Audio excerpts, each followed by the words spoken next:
Olá, minha querida amiga, meus queridos amigos que estão estudando a Palavra de Deus. Peço que vocês abram suas Bíblias agora em Mateus capítulo 5, que nós vamos orar para fazer o comentário de hoje. Maravilhoso Pai que estás no céu, nos ajuda agora, Senhor, a entender as prioridades conforme o Teu Filho Jesus. Por Ele, Senhor, e através dele, nós te pedimos humildemente. Amém. Então, meus queridos, Jesus estava em cima de uma montanha e ele, quando avistou a multidão, ele teve pena daquela multidão. E seus discípulos chegaram até ele, então ele começou a ensiná-los. Começou o que nós conhecemos como o Sermão do Monte. Então, vamos estudar, primeiro observar, comentar o Sermão do Monte e depois nós vamos finalizar comentando os sermões, as prioridades de Jesus, já no tempo do fim, lá no livro de Apocalipse. Então aqui em Mateus 5 nos diz assim, 2, né? Jesus abrindo a boca os ensinava dizendo, bem-aventurados os pobres em espírito, pois deles é o reino dos céus. Bem-aventurados os que choram, porque serão consolados. E aqui estudando os comentários, refletindo, estudando os comentários da serva do Senhor, no livro Desejado de Todas as Nações, eu vejo, ela diz que Jesus, ao começar esse sermão, ele não atacou diretamente os erros do povo, porém, ele ensinou-os alguma coisa infinitamente melhor do que haviam conhecido. Então, Jesus foi profundo nos ensinamentos da palavra de Deus, para que eles tivessem uma maneira melhor de entendê-los, que eles conseguissem entender mais profundamente, né? E quando Jesus fala dos pobres de espírito, ela comenta, sabe, que aqueles que reconhecem sua pobreza espiritual são bem-aventurados, porque aqueles que se acham, né, ricos espiritualmente, fecham para si o entendimento, certo? Então Deus, ele vivifica o espírito dos abatidos e vivifica o coração dos contritos, certo? Também quando ele diz bem-aventurados que choram, não se refere àquele choro melancólico, né? Mas, como diz a serva do Senhor, revela a ingratidão da alma, é um choro, é um arrependimento que a nós conseguimos entender como nós somos ingratos diante de Deus. E aí esse pranto é aquele que leva a renúncia ao pecado, renúncia do pecado. Então é deste choro que Jesus se referiu, certo? Jesus também continua suas bem-aventuranças, falando bem-aventurados os humildes, porque darão a terra, né? Bem-aventurados os que têm fome e sede de justiça, porque serão fartos. E aí Jesus já entra também nos deveres, né? Logo a seguir entra nos deveres dos cristãos, deveres dos discípulos naquele tempo e para o tempo de hoje, que é pregar o seu evangelho, pregar a sua missão perante este mundo, né? E Jesus segue, né? Bem-aventurados sois vós quando vos insultarem, perseguirem e mentindo disserem todo mal contra vós por minha causa.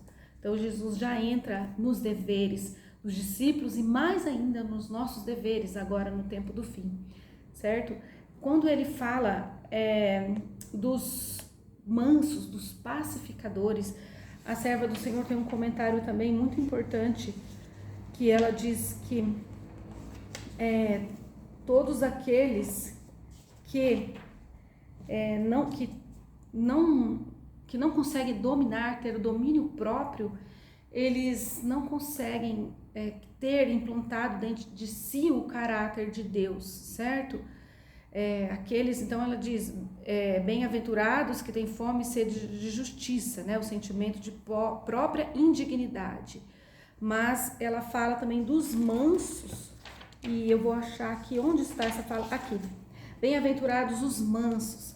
Então ela diz, se possuirmos a humildade de nosso mestre, sobrepor-nos-emos aos menosprezos, às repulsas, aos aborrecimentos, a que estamos diariamente expostos, e esses deixarão de nos lançar sombra sobre o espírito, certo? Então, aquele que possui o domínio de si mesmo, em face aos maus tratos ou de crueldade, aquele que deixa de manter um espírito calmo e confiante, rouba a Deus de seu direito de nele revelar sua própria perfeição de caráter, certo?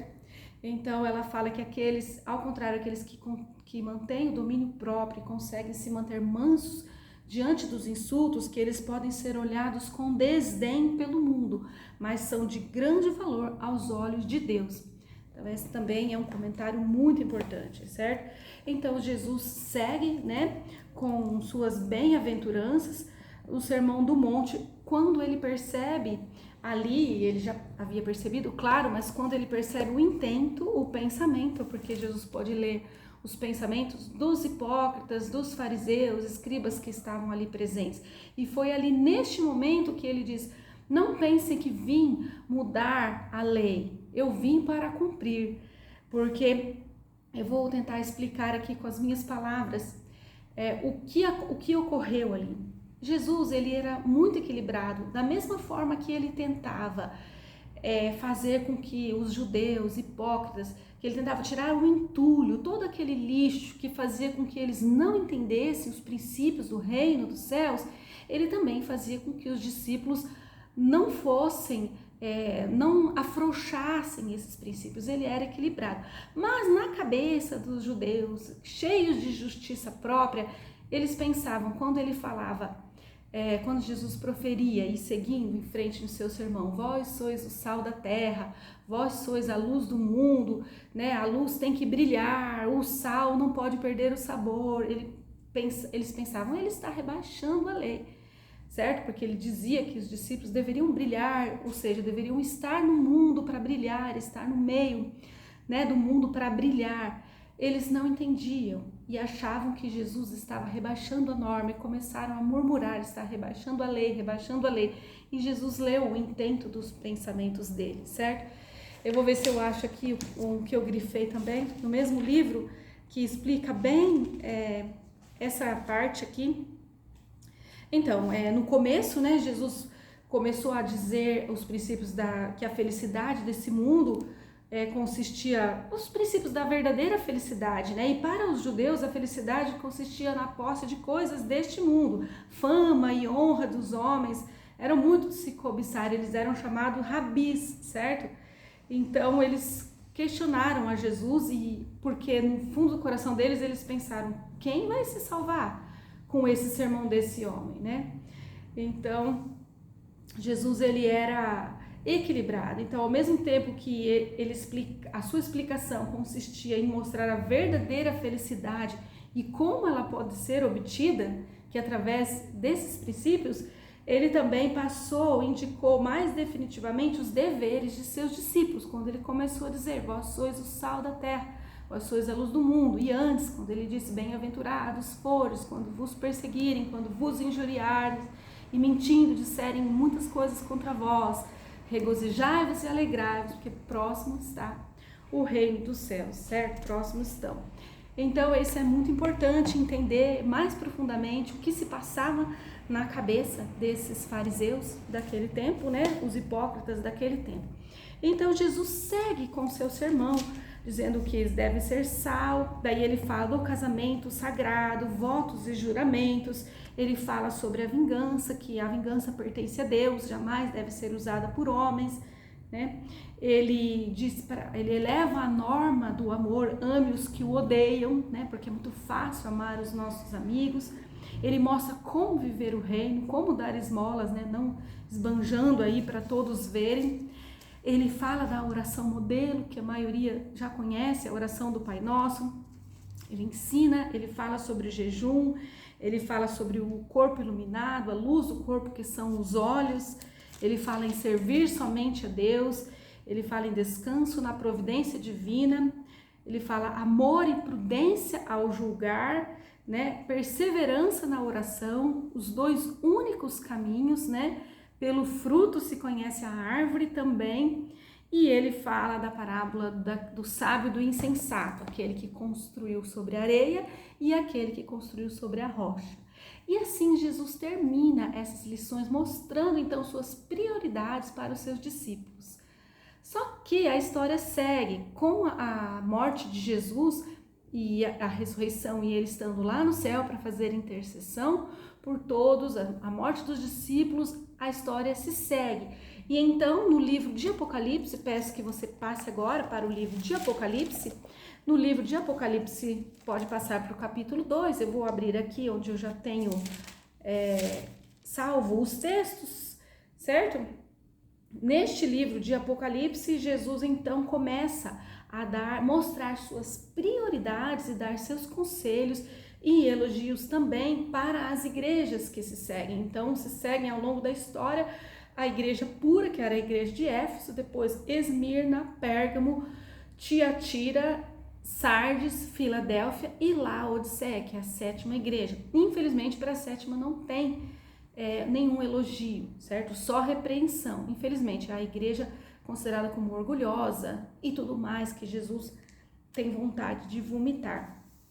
Então, segue-se agora, vamos ver as prioridades de Jesus nessa progressão histórica, abrindo sua Bíblia em Apocalipse, capítulo 2, verso 2 a 3, nós vamos ver o conselho de Jesus para a igreja pura dos apóstolos, a igreja de Éfeso. Eu sei as tuas obras e o teu trabalho, a tua paciência e que não podes sofrer os maus, e puseste à prova os que se dizem apóstolos e não são, e tu os achastes mentirosos, e sofrestes e tens paciência, e trabalhaste pelo meu nome e não se cansaste. Então Jesus reconhece e mostra também as suas prioridades. Em Apocalipse 2:10, Jesus diz assim: nada temais das coisas que há de padecer, eis que o diabo lançará alguns de vós na prisão para que sejais tentados, e tereis uma tribulação de 10 dias. E é onde ele diz: ser fiel até a morte, e dar-te-ei a coroa da vida. Então ele está falando agora com a igreja de Esmirna, uma igreja que foi perseguida, certo? Em Apocalipse 2:13, Jesus diz agora para a igreja de Pérgamo: eu sei as tuas obras e onde habitas, que é onde está o trono de Satanás, e retens o meu nome, e não negaste a minha fé, ainda nos dias de Antipas, minha fiel testemunha, o qual foi morto entre vós, onde Satanás habita. Então, ele dá este conselho, né, e mostra as suas prioridades, né, não negar a fé, certo? Em Apocalipse 2:19, então, Jesus já fala à igreja de Tiatira: eu conheço as tuas obras e o teu amor e o teu serviço e a tua fé e a tua paciência, e que as tuas últimas obras são mais do que as primeiras, mas o que tendes, retende-o até que eu venha. Ele dá também o seu conselho, certo? Já em Apocalipse 3, de 3 a 4, Jesus fala para a igreja de Sardes, a quinta igreja: lembra-te, pois, do que tens recebido e ouvido, guarda-o e arrepende-te, e se não vigiares, virei sobre ti como um ladrão, e não saberá a horas que sobre ti virei. Mas também tens em Sardo algumas pessoas que não contaminaram seus vestidos, e comigo andarão de branco, porquanto são dignas disso, certo? E Apocalipse 3:8, Jesus continua, e agora já entrando na igreja de Filadélfia: eu sei as tuas obras, eis que diante de ti pus uma porta aberta, e ninguém a pode fechar, que tendo pouca força guardaste a minha palavra, e não negaste o meu nome. Eis que venho sem demora, guarda o que tens, para que ninguém tome a tua coroa. Jesus fala para essa era de reavivamento, de amor fraternal, a igreja de Filadélfia, a sexta igreja, certo? Então vocês já podem ver as prioridades de Jesus aqui: fidelidade, trabalho, paciência em meio a perseguições, certo? E agora chega a Laodiceia, infelizmente, a sétima igreja, e Jesus diz: aconselho-te que de mim compres ouro. Apocalipse 3:18 e 19. Compres ouro provado no fogo, para que te enriqueças, e vestidos brancos, para que te vistas e não apareça a vergonha da tua nudez, e que te unja os teus olhos com colírio, para que vejas. Eu repreendo e castigo a todos quantos amo. Sê, pois, zeloso e arrepende-te. Jesus pede arrependimento, Jesus pede zelo para essa igreja miserável, pobre, cega, desgraçada e nua, e que se acha rica espiritualmente, certo? Então essas são as prioridades. Em Apocalipse 19:5 está escrito assim: e saiu uma voz do trono que dizia: louvai o nosso Deus, vós todos os seus servos, e vós que o temeis, assim pequenos como grandes, E Apocalipse 19:8 diz: e foi-lhe dado que se vestisse de linho fino, puro e resplandecente, porque o linho fino são as justiças dos santos. Então veja bem, Jesus já entra para a igreja de Laodiceia mencionando aqueles que temem, o temor a Deus. Então a prática da justiça, temor a Deus diante das coisas de Deus, temor a Deus, prática da justiça diante das coisas de Deus. E Jesus avança mostrando como conseguir isso em Apocalipse 22:14, que é através da justiça de Cristo. Vamos ler agora. Bem-aventurados aqueles que lavam as suas vestiduras no sangue do Cordeiro, para que tenham direito à árvore da vida e possam entrar na cidade pelas portas. Então Jesus mostra como conseguir isso, como que um ser humano pode estar vestido de linho, pode ter justiça através, de si, não é através de si próprio, é através da justiça de Cristo. Ele tem que se despir do eu para aceitar a justiça de Cristo. Então, com essas vestes de linho, que são as justiças dos santos, que Jesus coloca sobre eles quando eles negam o eu. Então, Jesus avança no entendimento, avança na história e avança na responsabilidade da necessidade da justiça de Cristo nos tempos de hoje, num tempo horrível, numa igreja horrível, para se conseguir estar em pé diante de Deus, diante dos acontecimentos, diante das provações e serem encontrados como vencedores. E também tem várias promessas dentro do Apocalipse: ao vencedor darei isso, ao vencedor darei aquilo. Então, leia a sua Bíblia no livro do Apocalipse desde o começo, em atitude de oração, em sequência.